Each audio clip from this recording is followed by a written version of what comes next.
Dear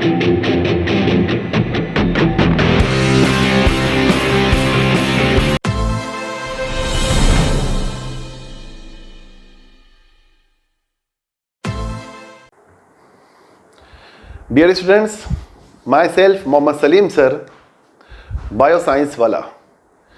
students, आज हमने आपके लिए एक इम्पॉर्टेंट वीडियो बनाया है जो ब्रिज कोर्स पर है। Bridge course of science and technology standard, standard 10th। Students, ये सिलेबस में क्या रहेगा, साइंस का सिलेबस कैसे होगा। इससे पहले के वीडियो में मैंने आपको डिटेल बताया हूं कि ब्रिज कोर्स क्या है, ब्रिज कोर्स किस लिए लाया गया है, ब्रिज कोर्स की इंपॉर्टेंस क्या है और ये ब्रिज कोर्स आपको क्यों करना है।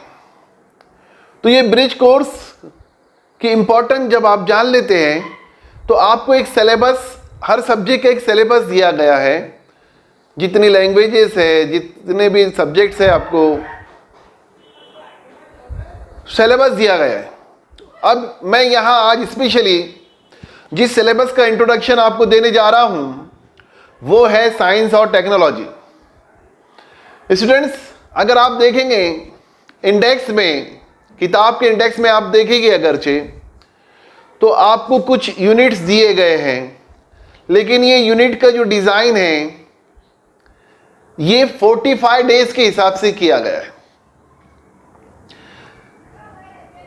तो राज्य शैक्षणिक संशोधन परिषद महाराष्ट्र पुणे, इसके जरिए से जो ब्रिज कोर्स हमको दिया गया है उसका पहले दिन से तो 15 दिन के पीरियड में कौन सा सिलेबस होगा, इसको हमने 3 टायर में या 3 जो है पार्ट में इसको हमने डिवाइड किया है। पहले दिन से 15 दिन तक, 16 दिन से 30 दिन तक और 31वें दिन से 45 दिन तक, यानी ये सिलेबस 3 जो है 15-15 दिन के हिसाब से डिवाइड किया गया है। तो पहले जो 15 दिन रहेंगे उसमें आपको कौन कौन सी यूनिट, आप नोट कर लीजिए इसको, कौन कौन से यूनिट रहेंगे। तो study of the sound, laws of the motions, measurement of the matters, acid, base and salt, ये 4 यूनिट रहेगी आपको। तो फर्स्ट 15 डेज में ये 4 यूनिट आपको पढ़ना है। ये 4 यूनिट टीचर आपको पढ़ाएंगे और ये 4 यूनिट पर आपको हर यूनिट की एक एक्टिविटी शीट दी जाएगी। वो एक्टिविटी शीट मैंने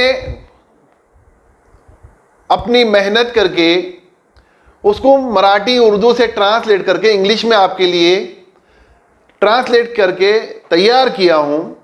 जो मेरा एक ब्लॉग है बायोसाइंस वाला .blogspot.com, इस पर मैं अपलोड करूंगा उसे, और उस ब्लॉग से आपको वो एक्टिविटी शीट को डाउनलोड कर उसको आपके पास मेंटेन करना है एक कॉपी के अंदर, एक नोटबुक के अंदर। Activity sheet number 1, activity sheet number 2, activity, ऐसा इस तरह से आपको जो है एक्टिविटीज दी जाएगी और वो एक्टिविटीज को आपको मेंटेन करना है आपके पास। तो आज मेरे ब्लॉग पर ये दोनों एक्टिविटी मैं डाल दूंगा, पहले यूनिट की और दूसरे यूनिट की। इसकी कुछ वीडियोस भी मैं आंसर के बना के डालूंगा। इसके लिए आपको मेरे साथ बने रहना है हमारे YouTube चैनल बायोसाइंस वाला पर। ठीक इसी तरह से तीसरा ये हो गया है फर्स्ट 15 डेज। अब सेकंड जो 15 डेज है स्टूडेंट्स, उसमें electricity, work and energy, reflection of light, carbon an important element, ये जो है 4 टॉपिक फर्स्ट 15 डेज में कवर किए जा रहे हैं। तो इसमें जो पहले 15 डेज में जो 4 यूनिट है उसमें उसकी जो एक्टिविटी रहेगी, उसी एक्टिविटी के बेस पर या उस एक्टिविटी के अंदर जितने भी फ्लो चार्ट्स, जितने भी डायग्राम्स, जितने भी जो है टेबल्स, जितने भी एक्टिविटी आपने जो एक्टिविटी में देखे हैं, पढ़े हैं, या जो आपको दी गई है, you have to note all this activities in your notebook. और इसी के बेस पर आपकी पहली टेस्ट होगी। एक पहली टेस्ट 15 डेज के बाद, दूसरी टेस्ट 15 डेज के बाद, तीसरी टेस्ट 15 डेज के बाद। इस तरह से 3 टेस्ट होंगी आपकी हर 15 डेज के बाद। तो पहली, दूसरी, तीसरी, यानी 3 टेस्ट ये 45 डेज के अंदर होगी। मैंने आपको पहले ही कहा, मेरे पहले वीडियो में मैंने बात समझाई है अच्छे से, कि ये आपके एवोल्यूशन के लिए रहेगी। इससे आपके इंटरनल असेसमेंट होगा और ये नंबरात दिए जाएंगे आपको आपके स्टैंडर्ड में। 10th स्टैंडर्ड में इसी की बेस पर कुछ क्वेश्चंस रहेंगे, 9th स्टैंडर्ड में इसी की बेस पर कुछ मार्क रहेंगे। तो स्टूडेंट्स, ये हो गया सेकंड हाफ बोल सकते हैं हम इसे, या फर्स्ट 30 डेज। अब 31 से 45 डेज के दरमियान कौन कौन से यूनिट आपको रहेंगे? तो कार्बन एन इंपॉर्टेंट एलिमेंट, ये आधा हुआ ऊपर हमारा फर्स्ट 15 डेज के अंदर, 13 डेज के अंदर। अब कार्बन एक इंपॉर्टेंट एलिमेंट है, ये दूसरा उसका आधा पार्ट रहेगा जो है एक्टिविटी शीट नंबर 9 के अंदर। तो स्टूडेंट्स, इसके बाद जो है, जो एक एक्टिविटी नंबर 10 है, इसमें जो यूनिट कवर किया गया है वो है सब्सटेंस इन कॉमन यूज। जो substance in common use unit number 14 है आपके सिलेबस में, आपके टेक्स्ट बुक्स में, उसे यहां रखा गया है एक्टिविटी नंबर 10 में। इसके बाद एक्टिविटी नंबर 11 जो है, एक्टिविटी नंबर 11 में जो यूनिट रखा गया है वो एकदम लास्ट यूनिट रखा गया है, ऑब्जर्विंग स्पेस टेलीस्कोप। तो इस तरह से स्टूडेंट्स, आखिरी के जो 15 डेज है उसमें जो यूनिट कवर हो रहे हैं वो हो रहे हैं carbon an important element, substance in common use, last जो है ऑब्जर्विंग स्पेस टेलीस्कोप। ये 3 यूनिट है। तो ये जितने यूनिट आपने देखे हमने यहाँ सिलेबस में, जैसे लॉज ऑफ मोशन है स्टूडेंट्स, इसी तरह से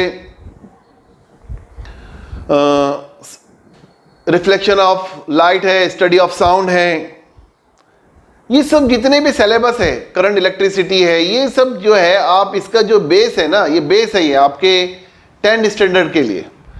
तो इसको पढ़ना बहुत ज़रूरी है।